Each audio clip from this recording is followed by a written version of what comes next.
வணக்கம். நான் இப்போ ட்ரிச்சியில் இருக்கேன். ஏஷியன் யூத் கேம்ஸ் அண்டர் 18 கேட்டகரியில் கோல்டு மெடல் ஜெயிச்ச அபினேஷை நம்ம இன்னைக்கு சர்ப்ரைஸ் பண்ண போகிறோம்.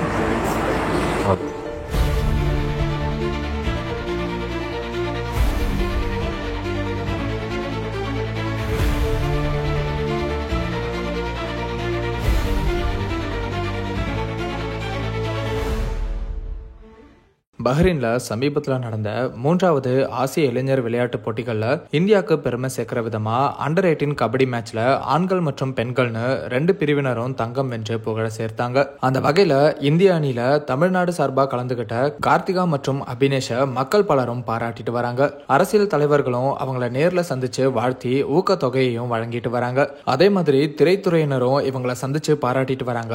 அந்த வகையில துருவ் விக்ரம் மற்றும் மாரி செல்வராஜ் கார்த்திகாவை சந்திச்சிருந்தாங்க. மாரி செல்வராஜ் கார்த்திகாக்கு 5 லட்சம் ரூபாயை ஊக்கத்தொகையா வழங்கியிருந்தாரு. அதை தொடர்ந்து துருவ் விக்ரம் அபினேஷையும் சந்திச்சிருக்காரு. இந்த சந்திப்பு ரொம்ப சர்ப்ரைஸா நடந்திருக்கு. அப்போ எடுக்கப்பட்ட வீடியோவை துருவ் விக்ரம் அவரோட இன்ஸ்டாகிராம்ல ஷேர் பண்ணியிருக்காரு. அபினேஷை சந்திச்சதை ரொம்ப பெருமையா உணர்றதா துருவ் விக்ரம் சொல்லியிருக்காரு. துருவ் விக்ரம் சமீபத்தில் நடிச்ச பைசன் படமும் கபடியை பேஸ் பண்ண கதை அப்படிங்கிறதுனால பைசன் டீம் கபடி மூலமா இந்தியாவுக்கு புகழ தேடி தந்த கார்த்திகா மற்றும் அபினேஷை நேர்ல சந்திச்சு வாழ்த்திட்டு வராங்க அப்படிங்கிறதும் குறிப்பிடத்தக்கது.